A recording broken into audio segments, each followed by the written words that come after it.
Hello दोस्तों, कैसे हैं आप सभी का हमारे चैनल स्मार्ट लर्निंग में बहुत बहुत स्वागत है। जैसा कि हमने आपको बताया था कि बाकी की क्लासेस आपकी शुरू की जाएंगी। आज हमने टॉपिक लिया है संविधान। इससे रिलेटेड कुछ इंपॉर्टेंट क्वेश्चंस का कलेक्शन किया है कि कैसे क्वेश्चंस अब फ्रेम होते हैं। इसके बाद आपसे कोई भी क्वेश्चन संविधान से रिलेटेड छूटने वाला नहीं है। आइए देखते हैं, बहुत ही यूनिक क्वेश्चन का कलेक्शन है हमारे पास और इसको हम आगे एमसीक्यू के फॉर्म में आपको सॉल्व कराते हैं। मतलब आपको एमसीक्यू के फॉर्म में हम क्वेश्चन कराते चलेंगे ताकि आप डे बाय डे आपका ज्ञान धीरे धीरे बढ़ता चला जाए और आपको अब इतिहास या संविधान किसी भी तरह के क्वेश्चन में कोई भी परेशानी नहीं आने वाली है। इसी तरीके से ज्योग्राफी और भी जो चैप्टर्स हैं हम एमसीक्यू के फॉर्म में करेंगे ताकि चीजें आपको स्टेप बाय स्टेप क्लियर होती चली जाए। और जितने भी क्वेश्चंस का हमने कलेक्शन लिया है बहुत ही यूनिक कलेक्शन लिया हुआ है, इसलिए क्योंकि आपको यहाँ पर स्टडी कैसे करनी है उसका तरीका बताया जाएगा। किस तरीके से क्वेश्चन को कोरिलेट किया जाता है, किस तरीके से पढ़ाई की जाती है, किस तरीके से हिस्ट्री ज्योग्राफी को पढ़ा जाता है ताकि वो आपको लंबे समय तक याद रहे। जो भी क्वेश्चन गए हैं उसमें आपको अगर 15 क्वेश्चन है तो वो 15 ही क्वेश्चन नहीं होंगे, उसमें कुछ एडिशनल क्वेश्चन ऑलरेडी आपको बताए जाएंगे। तो आइए बिना देर किए हुए आज का सेशन स्टार्ट करते हैं। आज हम कॉन्स्टिट्यूशन और राष्ट्रपति से संबंधित कुछ क्वेश्चन का कलेक्शन आपके सामने लाए हैं। चलिए बिना देर किए हुए इसको स्टार्ट करते हैं। अगर आपको वीडियो अच्छी लगे तो लाइक और सब्सक्राइब करना बिल्कुल भी ना भूलें, क्योंकि आपके लिए हम बहुत मेहनत करते हैं। इन क्वेश्चन का कलेक्शन कई बुक्स से कई एग्जाम में इस तरीके के क्वेश्चन आए हुए हैं, सबको कलेक्शन निकालना फिर उनको एक जगह कलेक्ट करके हम आपके सामने ला रहे हैं। तो आई होप आप हमारी मेहनत को समझेंगे और लाइक और सब्सक्राइब करना बिल्कुल नहीं भूलेंगे। चलिए स्टार्ट करते हैं। संविधान का कौन सा अनुच्छेद बच्चों के शोषण का निषेध करता है? दोस्तों क्वेश्चन कह रहा है संविधान का कौन सा अनुच्छेद बच्चों के शोषण का निषेध करता है। चलिए आप आंसर करिए, आप कमेंट में भी आंसर करके बता सकते हैं। देखिए आंसर आपका है आंसर डी, अनुच्छेद 24। अनुच्छेद 24 कहता क्या है? अनुच्छेद 24 कहता है कि जिसके तहत 14 वर्ष से जिनकी उम्र कम है बच्चों की, वो किसी भी कारखाने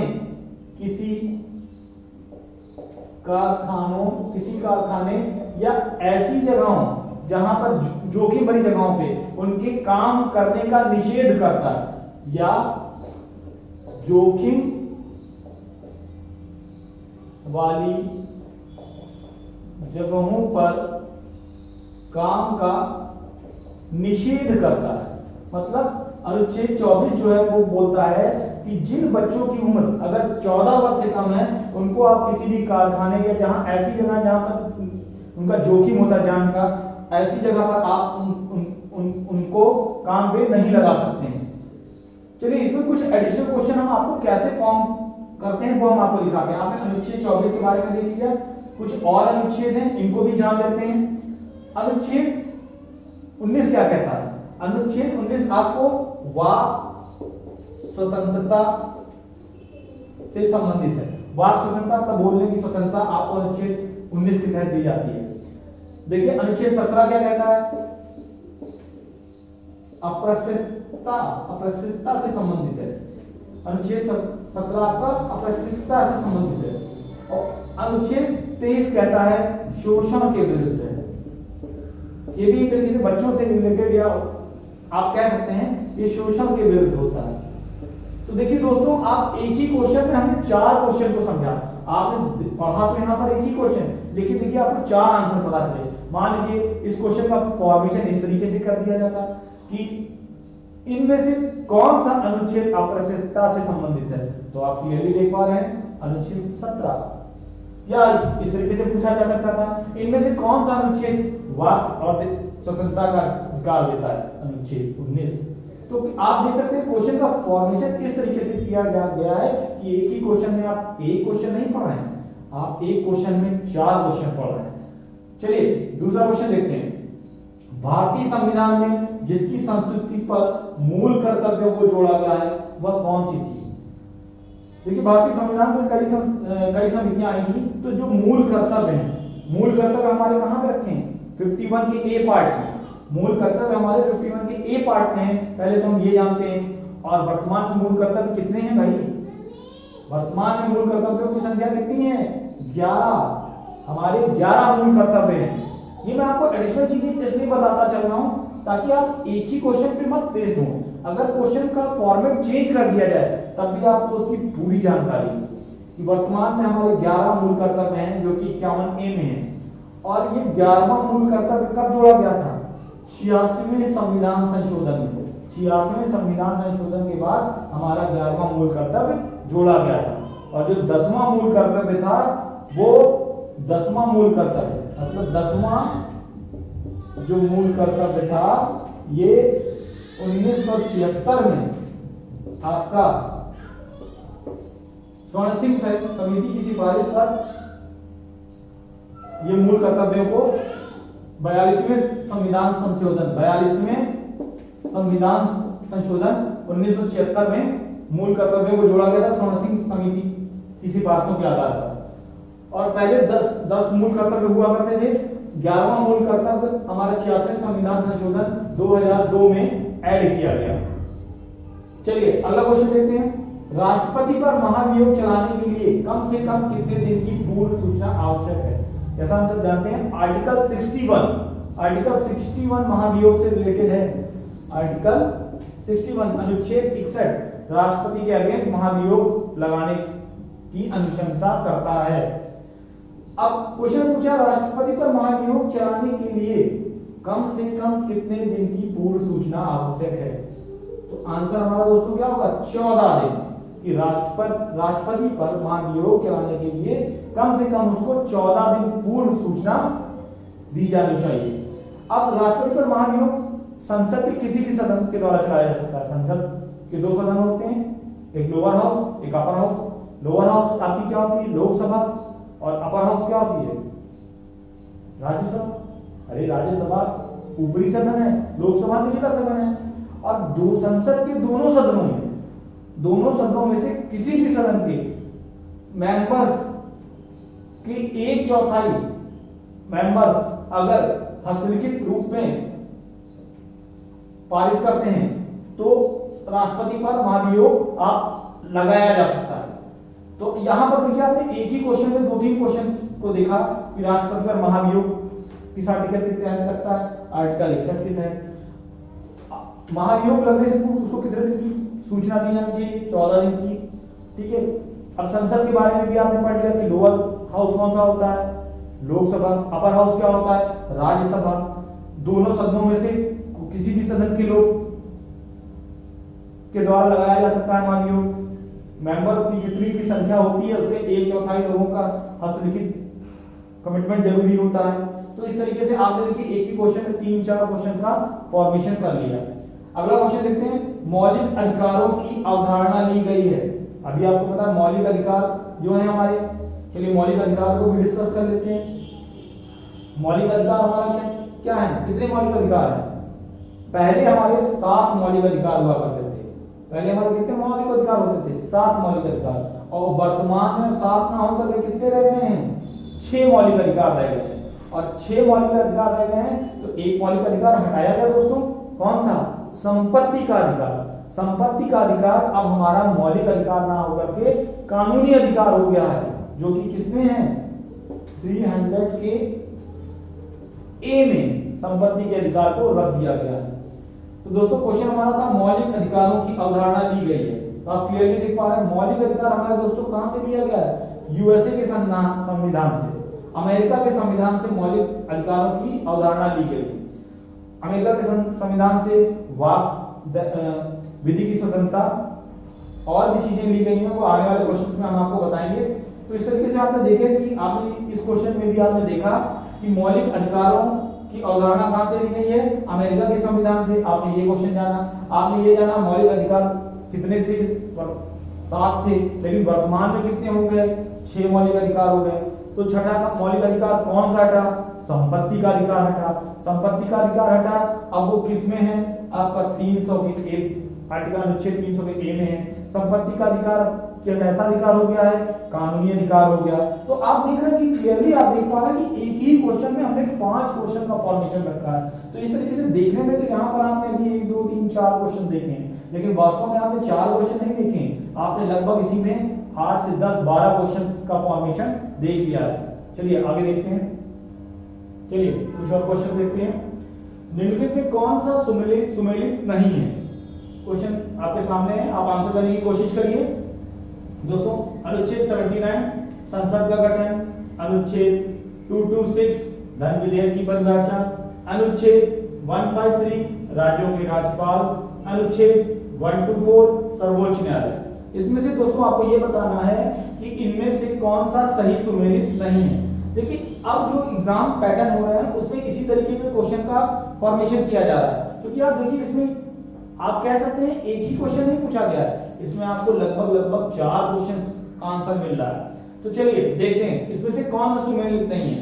आप ट्राई करिए, मैं आपको बताता हूं इसमें से कौन सा सुमेलित नहीं है। अनुच्छेद 226, अनुच्छेद 226 सही सुमेलित नहीं है।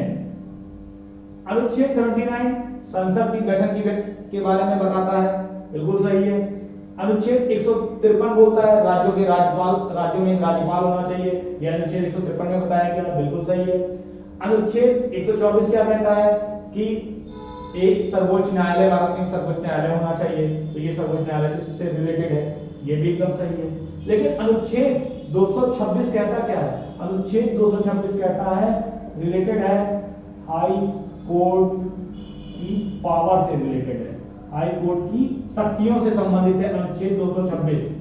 और यहां पर बोला धन विधेयक, तो धन विधेयक के बारे में दोस्तों अनुच्छेद 110 धन विधेयक से संबंधित है, जबकि धन विधेयक के डिटेलिंग व्याख्या अनुच्छेद 109 में की गई है, लेकिन धन विधेयक हमारा अनुच्छेद 110 से संबंधित है। तो अब आप यहां देख पा रहे होंगे कि आपने एक ही क्वेश्चन में 4 क्वेश्चनों का आंसर जाना कि अगर मान लीजिए कभी क्वेश्चन का फॉर्मेट चेंज कर देता है, आपसे पूछ ले राज्यों के राज्यपाल से संबंधित कौन सा अनुच्छेद इनमें से है और आपको 4 अनुच्छेद दे दे, तो आप क्लियरली आप बता पाएंगे कि अनुच्छेद 153 राज्यों के राज्यपालों से है।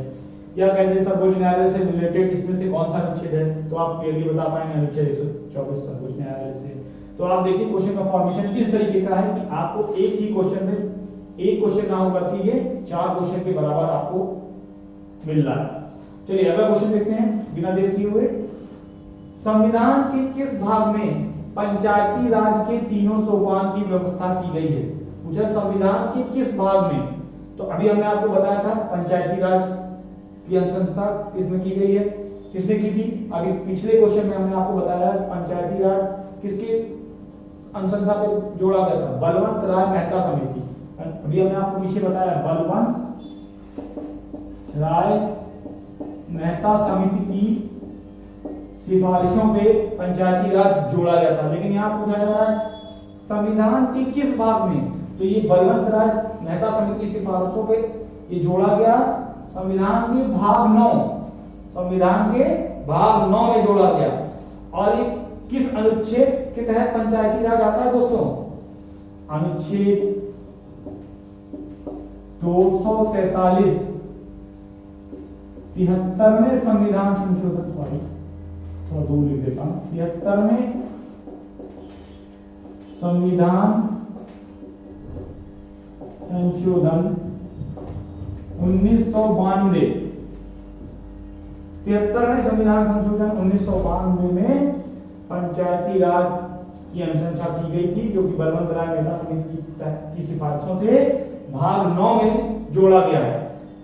और इसी में कुछ एडिशनल चीजें भी मैं आपको बता दे रहा हूं कि पंचायती राज कहीं क्वेश्चन में आ जाता है कि सबसे पहले पंचायती राज किस राज्य में स्थापित हुआ, तो दोस्तों उसका आंसर है राजस्थान। राजस्थान सबसे पहले पंचायती राज स्थापित करने वाला राज्य कौन सा है? हमारा राजस्थान। और अगर आपसे पूछा जाए कि राज्य सरकार ग्राम सभाओं में पंचायती राज का जो गठन करती है वो किस आर्टिकल के तहत करती है, तो वो है आर्टिकल अनुच्छेद 40। अनुच्छेद 40 के तहत राज्य सरकार जो होती है ग्राम सभाओं में पंचायती राज का गठन करती है। तो आप देखिए दोस्तों क्लियरली एक ही क्वेश्चन में हमने कितने क्वेश्चंस को जाना कि संविधान के किस भाग में पंचायती राज की सोपानों की व्यवस्था की गई है? भाग 9 में। पंचायती राज किस अनुच्छेद के किस अनुच्छेद में मिलता है? अनुच्छेद 243 में पंचायती राज के बारे में वर्णन है। किस संविधान संशोधन के तहत पंचायती राज जोड़ा गया? 73वें संविधान संशोधन। 73वां संविधान संशोधन कब आया? 1992 में। पंचायती राज किस समिति की अनुशंसा से जोड़ा गया? बलवंतराय मेहता समिति की। तो आप देखिए एक ही क्वेश्चन में 4-5 क्वेश्चंस का आंसर आपको मिलना है। सबसे पहले पंचायती राज किस कहां पे स्थापित हुआ? तो राजस्थान में। तो आप देख सकते हैं कि एक ही क्वेश्चन में आपको 4 से 5 आंसर मिल गए, मल्टीपल आंसर। तो आपने कहने को तो 2 ही क्वेश्चन लिखे हैं, लेकिन लगभग आपने 8 से 9 क्वेश्चन को तैयार कर लिया है। और ये सभी क्वेश्चन किसी न किसी एग्जाम में पूछे गए हैं। इसका फॉर्मेशन हमने इस तरीके से किया है कि आपको कम समय में हम ज्यादा बता सकें। चलिए अगला क्वेश्चन देखते हैं। निम्न में कौन सा नीति निर्देशक तत्व है? नीति निर्देशक तत्व, आइए देखते हैं। आप आंसर करने की कोशिश करिए। निम्न में कौन सा नीति निर्देशक तत्व है? तो देखिए दोस्तों, इनमें से नीति निर्देशक तत्व जो है हमारा समान आचार संहिता, ये हमारा नीति निर्देशक तत्व के अंतर्गत आता है, जो जिसकी बात हमारे संविधान 44वें अनुच्छेद में की गई है। ठीक है। और यहाँ देखिए प्रेस की स्वतंत्रता दी है। तो प्रेस की स्वतंत्रता 19(1) के ए पार्ट में, अनुच्छेद 19(1) के ए पार्ट में प्रेस की स्वतंत्रता के बारे में वर्णन है। आपकी धर्म की स्वतंत्रता, देखिए कुछ याद आने लगेगा, आर्टिकल अनुच्छेद 25 से 28, अनुच्छेद 25 से 28 के बीच में धर्म की स्वतंत्रता से रिलेटेड बातें की गई हैं। विधि की समक्ष स्वतंत्रता अनुच्छेद 14 के तहत मौलिक अधिकारों से संबंधित है। अनुच्छेद 14 के तहत आपका मौलिक अधिकार है, मौलिक अधिकारों से संबंधित है। तो आप देखिए, आप आपने इस क्वेश्चन में भी देखिए, आपने निम्न में से कौन नीति निर्देशक तत्व हैं? आपने देखा समान आचार संहिता, ये आपका आंसर था। ये किससे रिलेटेड है? अनुच्छेद 44 से। प्रेस की स्वतंत्रता अनुच्छेद 19(1) के ए पार्ट में। धर्म की स्वतंत्रता अनुच्छेद 25 से 28 के बीच में बात होती है। विधि की समक्ष स्वतंत्रता अनुच्छेद 14 मौलिक अधिकारों से संबंधित है। तो आपने इसमें भी देखा एक ही क्वेश्चन में आपको 3 से 4 आंसर आपको इजीली मिल गए। चलिए अगला क्वेश्चन देखते हैं। संविधान सभा के अध्यक्ष थे, संविधान सभा के अध्यक्ष थे। इसमें ऑप्शन देखिए दिए हुए हैं, B.R. अम्बेडकर, सरदार पटेल, K.S. मुंशी, राजेंद्र प्रसाद। चलिए आंसर करिए। चलिए हम आपको थोड़ा समय देते हैं, आंसर करिए। संविधान सभा के अध्यक्ष थे, हम आपको आंसर बता देते हैं। संविधान सभा के अध्यक्ष कौन से थे? राजेंद्र प्रसाद, डॉक्टर राजेंद्र प्रसाद हमारे संविधान सभा के अध्यक्ष थे। चलिए यहीं पे कुछ एडिशनल चीजें हम आपको बताते हैं। जब संविधान सभा बन रही थी तो सबसे पहले संविधान सभा की मीटिंग हुई थी 9 दिसंबर 1946 को। 9 दिसंबर 1946 को संविधान सभा की पहली मीटिंग हुई थी। इस दिन सबसे पहले डॉक्टर सच्चिदानंद सिन्हा, डॉक्टर सच्चिदानंद सिन्हा को संविधान सभा का अस्थायी अध्यक्ष, कैसे इस अध्यक्ष थे? अस्थायी अध्यक्ष। डॉक्टर सच्चिदानंद सिन्हा को संविधान सभा का अस्थायी अध्यक्ष नियुक्त किया गया था। कब? 9 दिसंबर 1946 को। ठीक इसके 2 दिन बाद, मतलब 9 दिसंबर है तो 11 दिसंबर, ऊपर रफ कर देता हूं थोड़ा सा आपको क्लियर समझ में आएगा। देखिए ये ऊपर लिख रहा हूं यहां से मैं। पहली मीटिंग हुई 9 दिसंबर 1946 को, जिसमें डॉक्टर सच्चिदानंद सिन्हा को अस्थायी अध्यक्ष घोषित किया गया। ठीक इसके 2 दिन बाद, मतलब 11 दिसंबर 1946 को संविधान सभा का स्थायी अध्यक्ष घोषित किया गया डॉक्टर राजेंद्र प्रसाद जी को। डॉक्टर राजेंद्र प्रसाद जी को 11 दिसंबर 1946 को संविधान सभा का स्थायी अध्यक्ष घोषित किया गया था। अब ये स्थायी अध्यक्ष इनको क्यों घोषित किया गया? क्योंकि 9 दिसंबर 1946 को जब सच्चिदानंद सिन्हा जी को स्थायी अध्यक्ष घोषित किया गया था तो कुछ दिक्कतों की वजह से इनका सर्वनाश हो गया। तो जब डॉक्टर सच्चिदानंद सिन्हा नहीं रहे तो फिर 2 दिन बाद फिर डॉक्टर राजेंद्र प्रसाद को स्थायी अध्यक्ष के रूप में घोषित किया गया। इसी दिन 9 दिसंबर 1946 को दिल्ली के कॉन्स्टिट्यूशन भवन में संविधान सभा की पहली मीटिंग हुई थी, जो कि अब संसद का केंद्रीय कक्ष के रूप में जाना जाता है। तो देखिए दोस्तों, इन क्वेश्चंस में भी आपको एक ही क्वेश्चन में 3 से 4 तरह के आंसर हमने आपको बताए। और बी आर अम्बेडकर कौन थे? आपको मालूम है, संविधान का निर्माता इनको कहा जाता है, बी आर अम्बेडकर को। इन्होंने 2 वर्ष 11 माह 18 दिन में संविधान का निर्माण हुआ है। हमारे संविधान का निर्माण 2 वर्ष 11 माह 18 दिन में हुआ है। बी आर अम्बेडकर जी को संविधान का निर्माता भी कहा जा सकता है। और बी आर अम्बेडकर कौन थे? प्रारूप समिति के अध्यक्ष भी थे, जिसे आप इंग्लिश में बोलते हो ड्राफ्टिंग कमेटी, जिसमें सैम्बल मेंबर थे। तो देखिए, इस एक ही 4 क्वेश्चन में आपने 8 से 10 क्वेश्चन को डिस्कस कर लिया। तो इस होप आई होप आपको ये क्वेश्चन अच्छे लग रहे होंगे। चलिए कुछ क्वेश्चन और देखते हैं। चलिए कुछ और क्वेश्चंस को देखते हैं। क्वेश्चन है, नियंत्रक और महालेखक परीक्षक द्वारा दी गई टिप्पणियों पर कार्रवाई करने की प्रथम जिम्मेदारी बनती है कि जो नियंत्रक और महालेखा परीक्षक होते हैं भारत के, जिसे आप शॉर्ट फॉर्म में कैग बोलते हैं, जिसका फुल फॉर्म होता है कैग, क्या होता है? Controller auditor general of India, CAG. इसकी जो द्वारा जो भी टिप्पणियां की गई होती हैं, कुछ भी ऐसी टिप्पणियां की जाती हैं, उन पर जो भी कार्रवाई करने की पहली जिम्मेदारी किसकी होती है दोस्तों? तो चलिए इसका आंसर करिए। इसकी पहली जिम्मेदारी होती है दोस्तों संसद की। संसद, जो कि मैंने आपको पहले अभी बताया है पिछले क्वेश्चंस में कि संसद, जिसका जिक्र हमारे यहाँ अनुच्छेद 79 में किया गया है, संसद की जिम्मेदारी बनती है कि नियंत्रक और महालेखा परीक्षक पर की गई टिप्पणियों पर कार्रवाई करने की जिम्मेदारी हमारी संसद की होती है।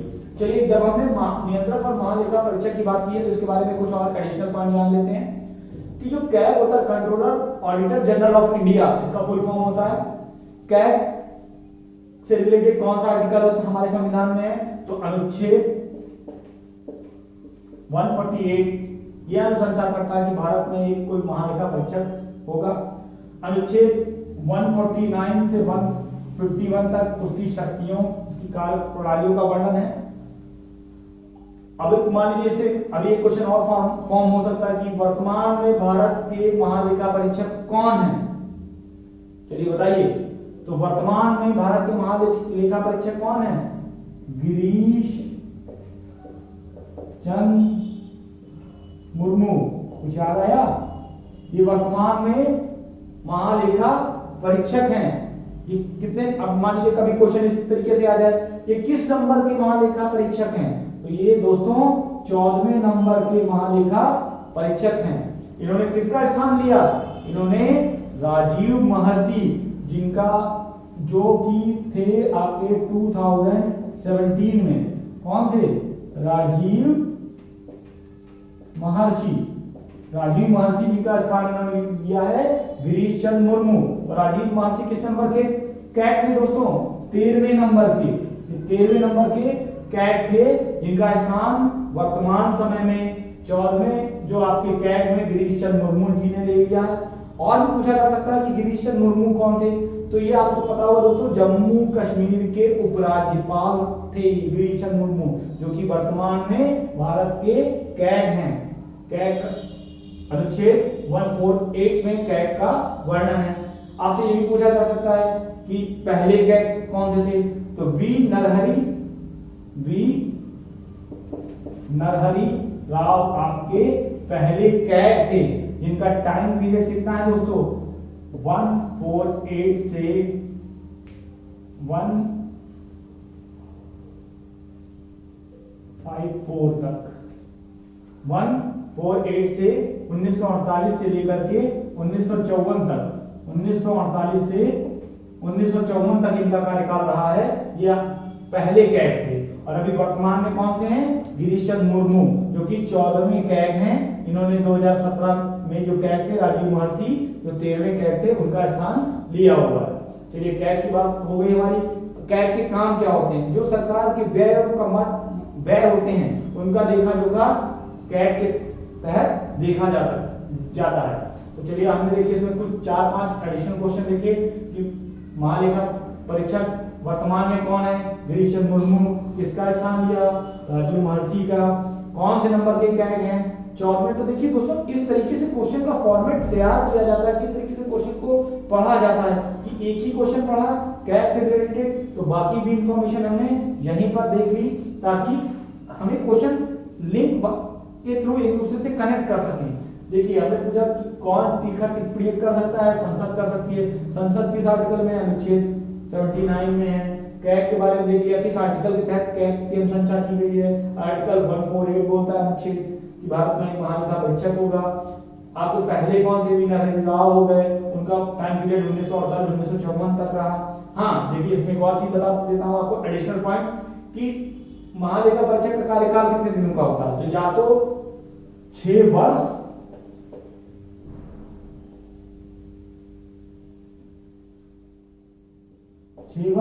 या 65 साल।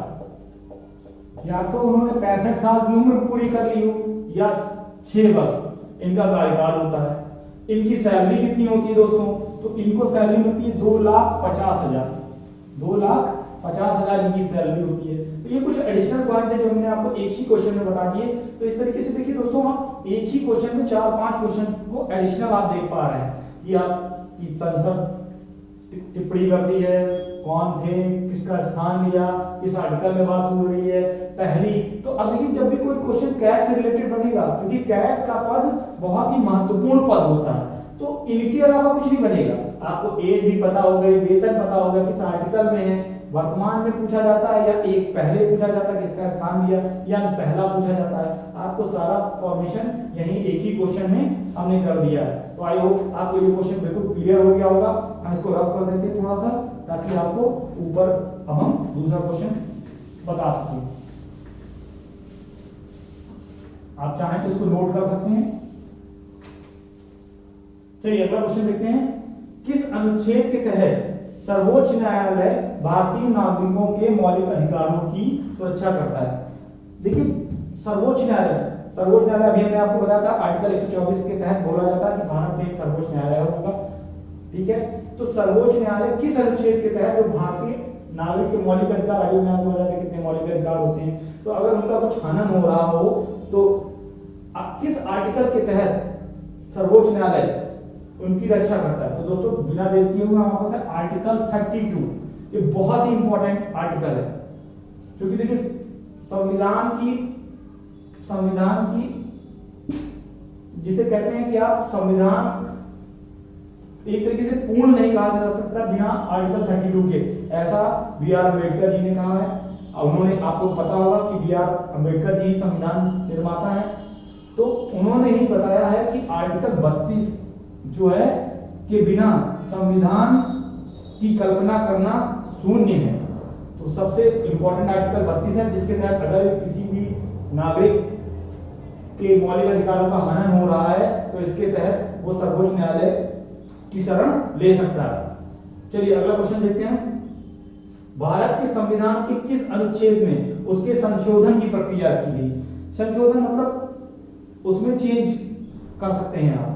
तो देखिए बहुत इंपॉर्टेंट क्वेश्चन है कि भारत के संविधान के किस अनुच्छेद में उसके संशोधन की प्रक्रिया की गई है? तो दोस्तों वो अनुच्छेद है आर्टिकल 368। बहुत इंपॉर्टेंट आर्टिकल है कि अनुच्छेद 368 के तहत संविधान में संशोधन की प्रक्रिया का वर्णन है। दोस्तों इसी में कुछ एडिशनल क्वेश्चन आपको बताना चाहूंगा कि अब तक संविधान में कितने संशोधन हो चुके हैं। देखिए संसद में संविधान संशोधन विधेयक टोटल पारित किए गए थे बच्चों 126 संविधान संशोधन विधेयक लाए गए थे। कहां लाए गए थे? संसद में। लेकिन उनमें से पारित कितने हुए हैं संसद के द्वारा? 104। वर्तमान में कितने संशोधन पारित हुए संसद के द्वारा? 104 संशोधन संविधान में भी वर्तमान में किए जा चुके हैं। और इस संविधान में संशोधन की प्रक्रिया किस आर्टिकल के तहत होती है? 368। कितने वर्तमान में संशोधन में? 104। टोटल कितने आए थे? 126 में। तो देखिए इसमें भी आप 2-3 एडिशनल क्वेश्चन हमने आपको बताए। अब आपको इसमें देखिए हमने एक तरीके से 3 क्वेश्चन देखे, लेकिन लगभग 7 से 8 क्वेश्चन का फॉर्मेशन आपने देख लिया है। चलिए एक और क्वेश्चन देखते हैं। राष्ट्रगान कब अपनाया गया? राष्ट्रगान दोस्तों, राष्ट्रगान सिंपल सा क्वेश्चन है, लेकिन देखिए हमने डेट दी 24 जनवरी 1950, 26 जनवरी 1950, 26 जनवरी 1947, 26 जनवरी 1949। सब आसपास की इसलिए दिए हैं ताकि आपको क्लियर याद हो सके। राष्ट्रगान कब अपनाया गया दोस्तों, चलिए आंसर करिए। राष्ट्रगान आपका 24 जनवरी 1950 को अपनाया गया। देखिए इसी में एडिशनल क्वेश्चन बता रहा हूं, 24 जनवरी 1950 को राष्ट्रगान अपनाया गया। और दोस्तों आप सभी को क्लियरली पता होना चाहिए राष्ट्रगान किसने दिया है, किसने गाया है, हमारा किसने दिया है, रविन्द्रनाथ टैगोर जी ने। रविन्द्रनाथ टैगोर जी ने बांग्ला प्लस हिंदी भाषा में राष्ट्रगान को गाया था। कब, 1911 में, कलकत्ता में 1911 में सर्वप्रथम आपके रविन्द्रनाथ टैगोर जी ने 24 जनवरी 1950 को बांग्ला प्लस हिंदी में 1911 में गाया था। और राष्ट्रगान को अपनाया कब गया था, 24 जनवरी 1950 को। और सबसे पहले गाया अगर पूछा जाए, अपनाया और गाया में ध्यान रखिएगा, राष्ट्रगान को अपनाया गया 24 जनवरी 1950 को, लेकिन सबसे पहले गाया था बांग्ला प्लस हिंदी भाषा में 1911 में कलकत्ता में गाया गया था। और राष्ट्रगान को किसने गाया, रविन्द्रनाथ टैगोर जी ने। और इसी में कुछ एडिशनल क्वेश्चन आपको बता रहा हूं कि राष्ट्रगान 24 जनवरी 1950 को अपनाया गया, तो राष्ट्रगीत भी इसी दिन अपनाया गया था 24 जनवरी 1950 को। राष्ट्रगीत हमारा कौन सा है, वंदे मातरम, जिसे किसने गाया दिया लिखा था, बंकिम चंद्र चटर्जी जी ने। राष्ट्रगीत की जब कभी भी बात आए तो ये लिखा है बंकिम चंद्र चटर्जी जी ने। बंकिम चंद्र चटर्जी जी ने आपका राष्ट्रगीत लिखा हुआ है। और ये किस भाषा में है, संस्कृत प्लस बांग्ला मिश्रित भाषा में ये आपका राष्ट्रगीत है, जिसमें प्रथम दो पद जो हैं, प्रथम दो पद हमारे किसमें हैं, संस्कृत भाषा में।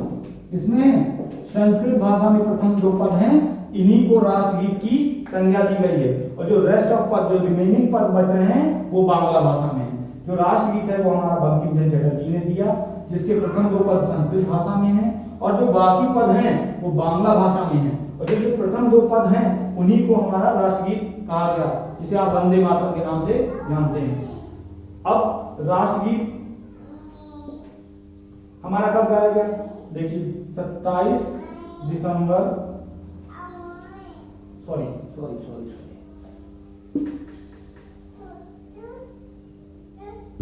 ये 27 दिसंबर 1911 में आपका राष्ट्रगान गाया था। और राष्ट्रगीत सबसे पहले गाया गया था 1896 में कांग्रेस के अधिवेशन में। 1896 में सबसे पहले राष्ट्रगीत गाया गया था, कांग्रेस के अधिवेशन में गाया गया था, जिसकी रचना आपके ने बंकिम चंद्र चटर्जी ने की है, संस्कृत और बांग्ला भाषा में की है। प्रथम दो जो पद हैं इसकी संस्कृत भाषा में लिए गए हैं, जिनको हम राष्ट्रगीत की संज्ञा देते हैं। बाकी जो पद हैं वो बांग्ला भाषा में हैं। ये भी सेम डेट याद रखिएगा, राष्ट्रगीत राष्ट्रगान दोनों 24 जनवरी 1950 को। ठीक है, चलिए कुछ और क्वेश्चन देख लेते हैं। स्वतंत्रता के पूर्व दिनों में प्रारंभ में किसने संविधान निर्मात्री सभा का विचार प्रस्तुत किया। स्वतंत्रता के पूर्व दिनों में, स्वतंत्रता के पहले की बात हो रही है कि किसने संविधान निर्मात्री सभा का विचार प्रस्तुत किया था सर्वप्रथम। तो दोस्तों वो थे एम.एन. राय।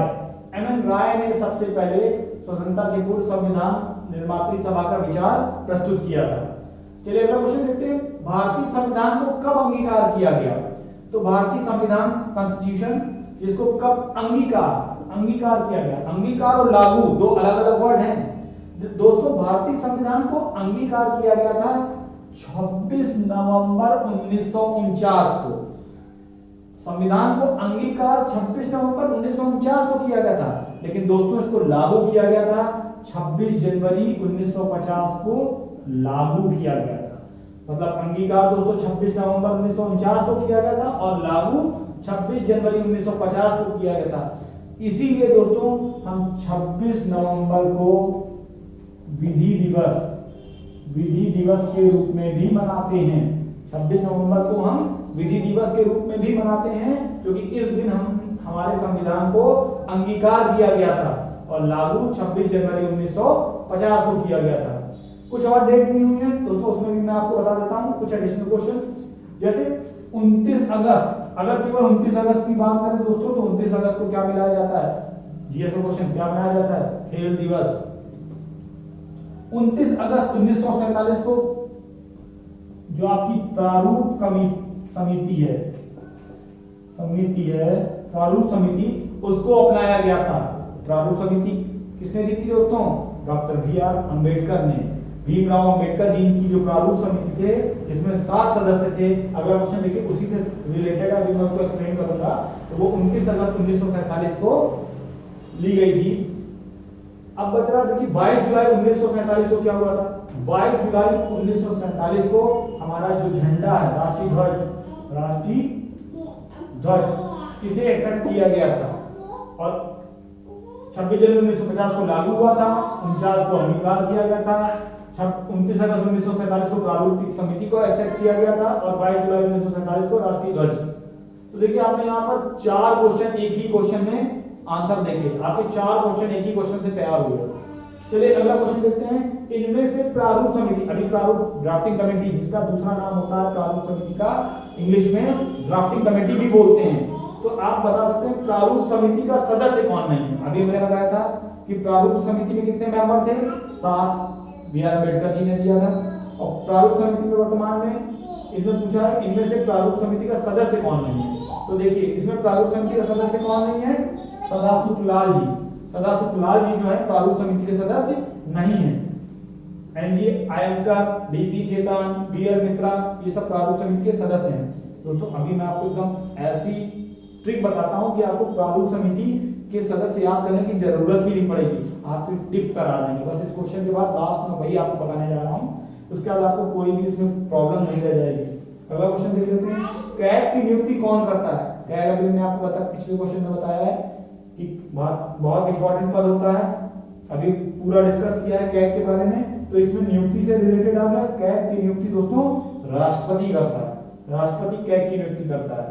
तो चलिए इन क्वेश्चन आई होप आपको अच्छे लगे होंगे। बस हम आपको ये क्वेश्चन में बताते हैं प्रारूप समिति के जो सदस्य हैं किस तरीके से आप उसको याद कर सकते हैं, क्योंकि यहाँ पर तो आपको ये क्वेश्चन दे दिया। अगर मान लीजिए कुछ और, चूंकि 7 सदस्य थे, यहाँ पर तो 3 ही सदस्य हैं, कोई और सदस्य दे दे तो आप भूल ना जाए, उसकी मैं आपको छोटी सी ट्रिक बता दे रहा हूँ। और ये वीडियो लंबा ना हो इसलिए इसको यहीं पर बाइंड अप कर रहे हैं। इसी तरीके से ज्योग्राफी और अदर क्लासेस आपको एमसीक्यू फॉर्म में मिलती रहेगी ताकि आप उसको इजीली देख सकें। और छोटी छोटी क्लासेस में भी आप उनको देख करके भी मल्टीपल क्वेश्चन के फॉर्म में काफी क्वेश्चन को तैयार कर सकते हैं। तो ये सब इंपॉर्टेंट क्वेश्चन है जो कहीं ना कहीं किसी एग्जाम में पूछे गए हैं या आने वाले परीक्षाओं में भी अगर क्वेश्चन का फॉर्मेशन बनता है तो इन्हीं क्वेश्चंस को लेकर के बस आगे पीछे किया जा सकता है। इसीलिए हम इसको पूरा डिस्क्राइब वे में आपको समझा के चल रहे हैं। आई होप आप इस वीडियो को लाइक करेंगे। चलिए आखिरी मैं आपको क्वेश्चन बस प्रारूप समिति के सदस्य को बता करके ये वीडियो वाइंड अप करता हूं, क्योंकि ये वीडियो लंबा ना हो इसलिए आखिरी क्वेश्चन हम लोग। चलिए दोस्तों आज का आखिरी बस क्वेश्चन देख लेते हैं। अभी हमने आपको पीछे प्रारूप समिति जिसका इंग्लिश में ड्राफ्टिंग कमेटी कहते हैं, ये मैं इसलिए बता रहा हूँ क्योंकि प्रारूप समिति बहुत इंपॉर्टेंट है। कहीं ना कहीं इनके क्वेश्चन का फॉर्मेशन तोड़ मोड़ के पूछा जाता है अलग अलग पेपर्स में। तो देखिए इसके सदस्यों को याद करने की मैं आपको ट्रिक बता रहा हूँ, बहुत ही आसान सी ट्रिक है। प्रारूप समिति के सदस्यों को याद रखने की ट्रिक है आपकी, अम्बेडकर आए मित्र मुंशी कृष्णा के साथ खेत पर। अब देखिए एक एक वर्ड को एक्सप्लेन कर रहा हूं। अम्बेडकर, अम्बेडकर मतलब भीमराव अम्बेडकर पहले सदस्य, आय से एनजी आयंकर, मित्र मतलब बीएल मित्र, कृष्णा मुंशी मतलब के मुंशी, कृष्णा कृष्णा स्वामी आयंकर, साथ सैयद मोहम्मद सादुल्ला, खेत मतलब डीपी खेतान। देखिए सातों 1 2 3 4 5 6 7 सदस्य थे ड्राफ्टिंग कमेटी में। सातों सदस्य को बहुत आसानी से आप याद कर सकते हैं। अम्बेडकर आए मित्र मुंशी कृष्णा के साथ खेत पर। अम्बेडकर से भीमराव अम्बेडकर, आय से एनजी आयंकर, मित्र से बीएल मित्र, मुंशी से के मुंशी, कृष्णा के साथ कृष्णा स्वामी आयंकर और साथ से आप सैयद मोहम्मद सादुल्ला और खेत पर डीपी खेतान। एक चीज और इस साइड में मैंने 2 नाम लिख दिए हैं। ये जो आपके बीएल मित्र ये थे, बीएल मित्र और डीपी खेतान, बाद में बीएल मित्र और डीपी खेतान की जगह पर एम माधवराज और डीपी खेतान की जगह पर टीटी कृष्णमाचारी इसमें इंक्लूड हुए थे। तो आई होप अब आपको प्रारूप समिति के मेंबर्स का या नाम याद करने में कोई प्रॉब्लम नहीं होगी। और अब वीडियो को हम यहीं वाइंड अप कर रहे हैं ताकि वीडियो लंबा ना हो। आई होप इसको लाइक और सब्सक्राइब करना बिल्कुल नहीं भूलेंगे। आगे की वीडियो आपको नोटिफिकेशन फॉर्म में इसी तरीके से मिलती रहेंगी और आशा करते हैं आपको वीडियो पसंद